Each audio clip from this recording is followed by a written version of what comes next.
Got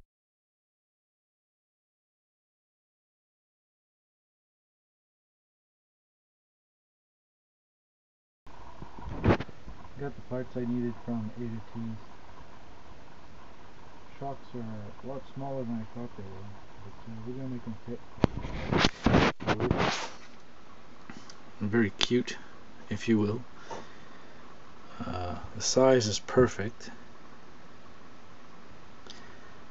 and the scale actually looks pretty good too. The front ones, they didn't have any longer than 60 millimeters, so I gotta stretch them out a bit. What I really needed was around 70 millimeters. So I had to make a little spacer, approximately 1 centimeter. This screws directly onto the shaft.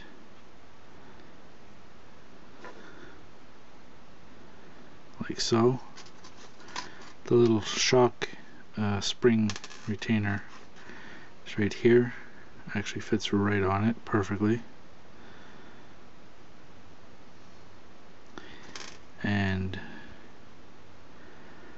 I am basically at liberty to adapt to a larger ball link, simply because these small ones are very hard to fit onto the 3mm screw.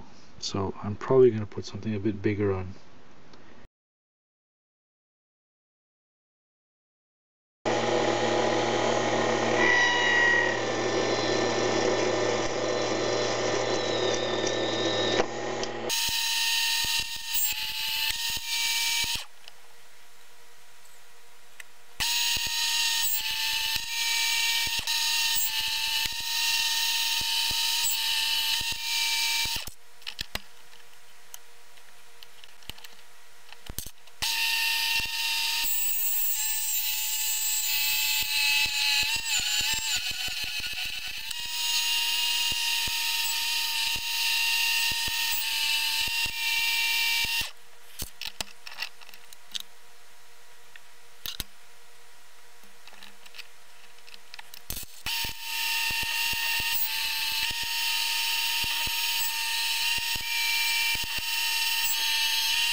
Okay, so I made 2 extensions, drilled and tapped 2mm on this side, 3mm on the other side. So now I can screw my cut screw on this side and a ball joint on the other side.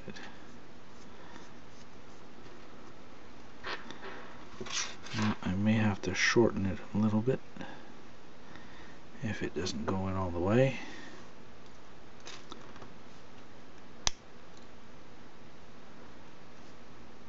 And I believe that's pretty good. So now we put this on here.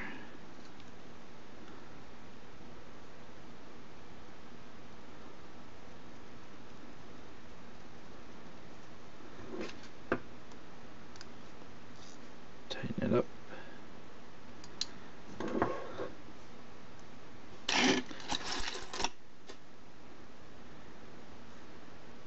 Yeah, great.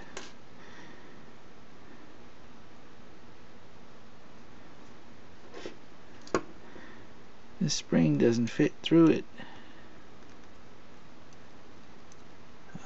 There we go. I'll put this on here. Put the retainer on. Oops.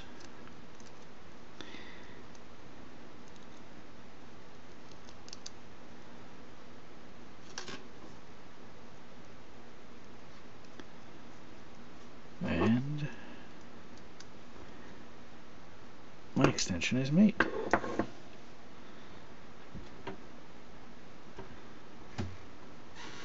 So this is the original length, and that's the extended one. Let's see if I got what I wanted.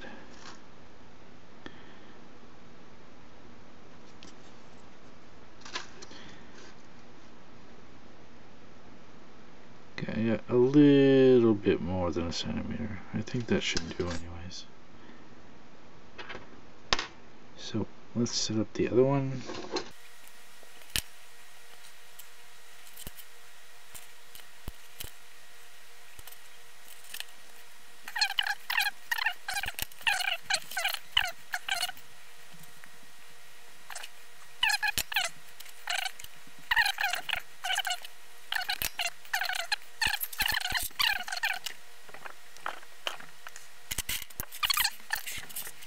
Yeah, up here I found some screws that fit properly. See, because these are mini T shocks, the ball joints are very small. And these shocks are designed for a 1/18 scale, but it doesn't matter because they're going to look really good on this. Oh, this should look pretty good on here. They should actually look pretty scale.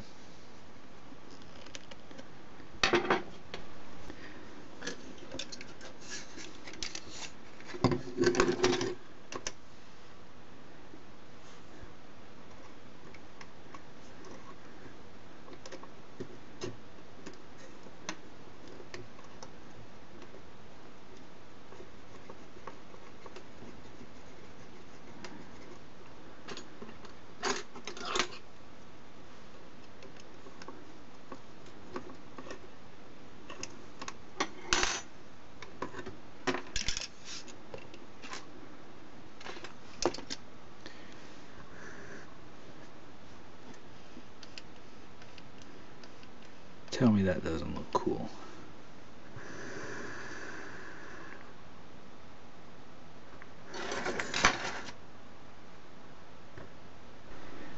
These shocks are from Asia Tees. They're GPM shocks. They come with two different strength of springs. The purple one's a bit harder. Oops. They're very light, and they're fully adjustable.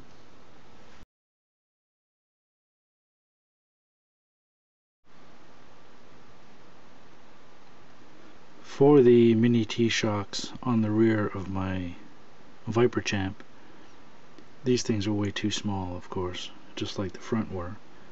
Unfortunately, I can't make these any longer, so I can't make the same adapters. So I have to take these out.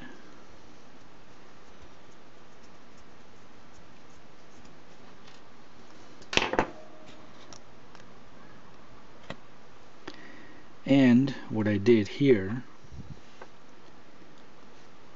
is using some Tamiya 3mm balls. That doesn't sound right, but anyways, these ones fit right on the shaft, but using a bit of super glue I can get it on no problem. It's nice and strong. So I have two of those cut. All I gotta do is put some super glue. Always be careful using super glue. That wasn't the right piece. Get some glue in there. Take a little of the excess off.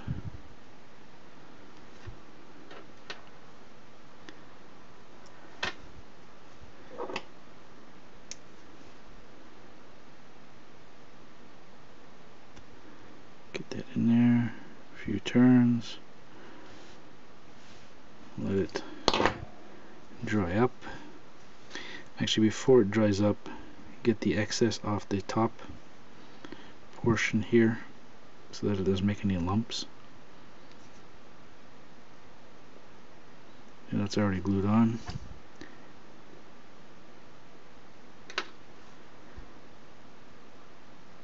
So now I can put the shock back together.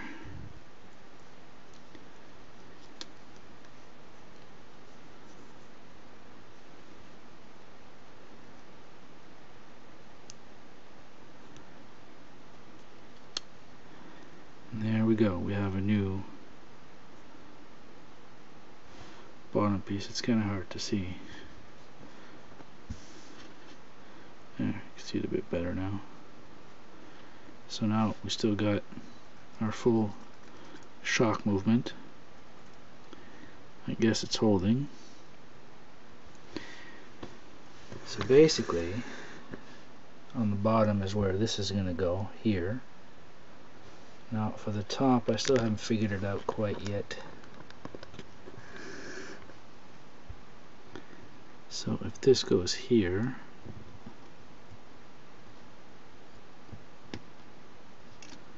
and this obviously has to be up here somewhere.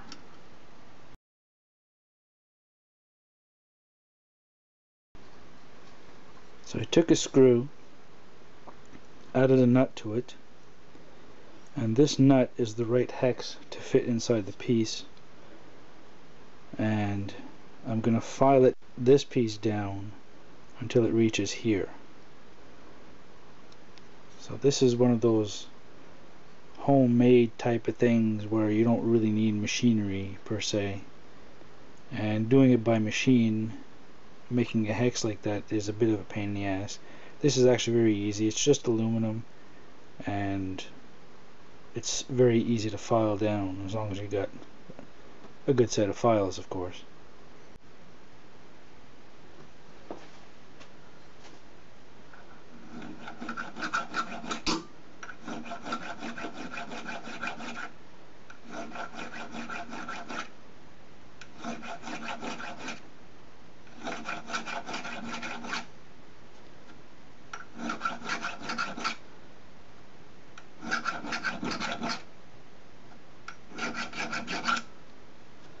See, that's one side.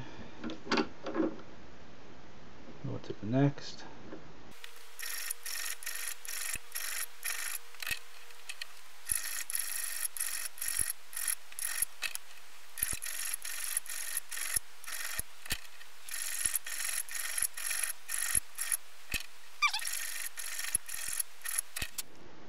So far this is what we've got.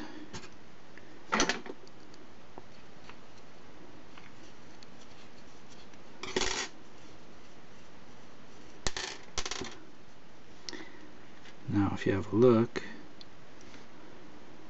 I have a hex. If I take this piece here, that's what it goes in. We have almost a perfect fit.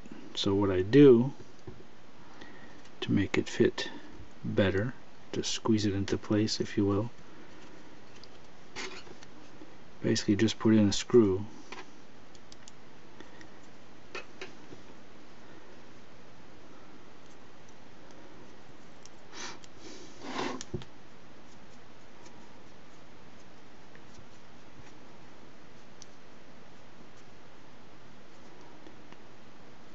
And it pulls it in to place.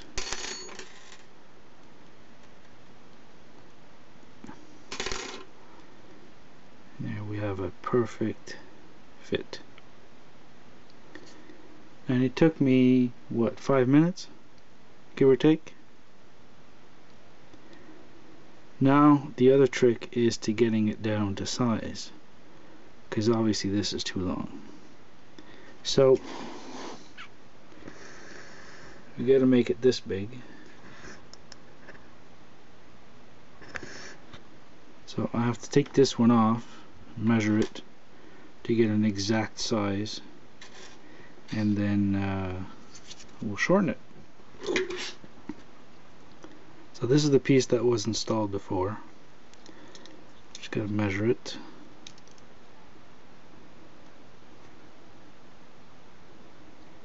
It's just under ½ inch. So what I do here is using, this is a really amazing tool, by the way. If you don't have a caliper, go and get one. So you take your measurement from one piece and you hold your caliper in such a way, lean it up against the piece here, and you can actually scuff the piece or scour it or mark it. You see the mark? Yeah. Now you can cut it a little bit bigger with a hacksaw and then file it down to size.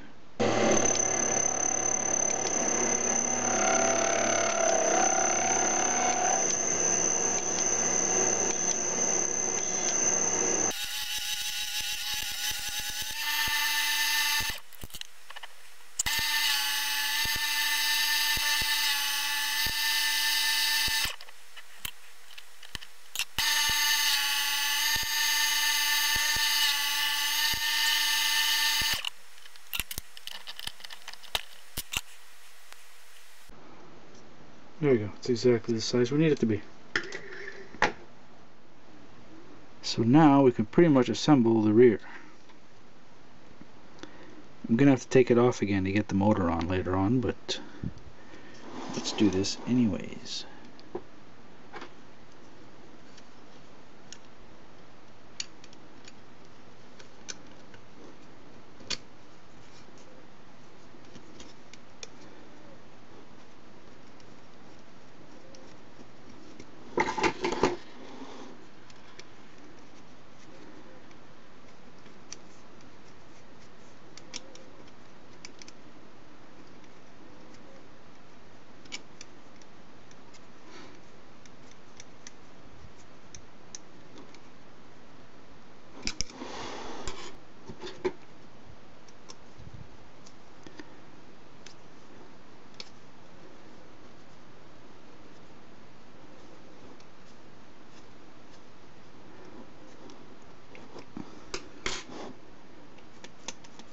And there we go. We have our rear shocks mounted.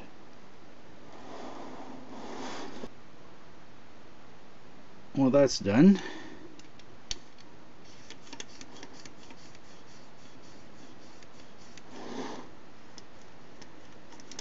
Beautiful, beautiful, beautiful. Okay, so let's get the wheels on this thing already.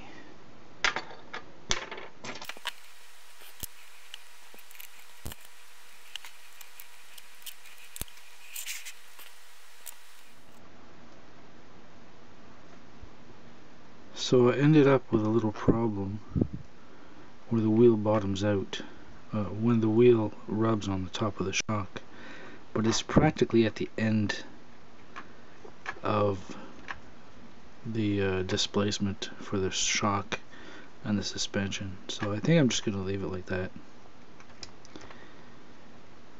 Besides, I mean, how many times is it going to bottom out? I'm not going to be racing this thing, so it's going to be more for looks than anything else. Another little problem I might have is this flex. Now either I go with an aluminum chassis piece, or I simply brace it along the edges here somehow.